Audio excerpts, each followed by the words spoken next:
গতকাল একটা বিষয় খেয়াল করলাম। একটা সেমিনারে অংশগ্রহণ করলাম এক শুভাকাঙ্ক্ষীর আমন্ত্রণে। বিজনেস সেমিনার ছিল। তো সেমিনারে একে একে অনেকেই বক্তব্য রেখেছিলেন।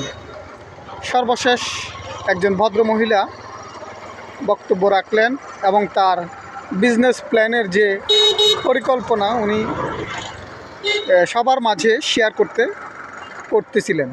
এমন সময় একটা অনাকাঙ্ক্ষিত প্রবলেমের বা অনাকাঙ্ক্ষিত একটা সমস্যার মুখোমুখি হন। কিন্তু সেই সমস্যাটা আমি তার মধ্যে যে জিনিসটা লক্ষ্য করলাম, সমস্যাটা তাকে স্পর্শ করতে পারেনি, হয়তো বা স্পর্শ করলেও সেটা প্রকাশ করেনি বা প্রকাশ পায়নি। তিনি অনর্গল সে সমস্যাটাকে পাশ কাটিয়ে উনি ওনার যে টার্গেট সেটা সম্পূর্ণ করলেন এবং দর্শকদের মাঝে উনি যে উদ্দীপনাটা দেখালেন তা ছিল খুবই চমৎকার। এই কথা বলার একটা কারণ হচ্ছে, অনেকের ক্ষেত্রে হলে কি হতো, এরকম অনাকাঙ্ক্ষিত প্রবলেমের শিকার হলে সংক্ষেপে বক্তব্যটা শেষ করে দিয়ে উনি স্টেজ থেকে নেমে যেতেন কিংবা অন্য কোনো ওয়ে অবলম্বন করতেন।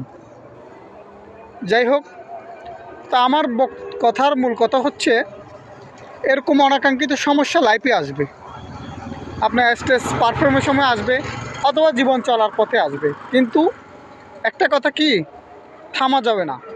অনাকাঙ্ক্ষিত সমস্যা জীবনে আসবে, এটা আসবেই, কিন্তু থেমে যাওয়া যাবে না। আপনি যেখান থেকে আপনার টার্গেট শুরু করেছেন, আপনার কথা বলা শুরু করছেন, সেখান থেকেই আবার স্টার্ট করতে হবে, রিস্টার্ট করতে হবে। তবেই আমি আপনার সফলতার একটা গতিময়তা পাবে। ধন্যবাদ, ভালো থাকুন, সুস্থ থাকুন। অন্য দিন অন্য একটি ভিডিও নিয়ে আসবো। ধন্যবাদ।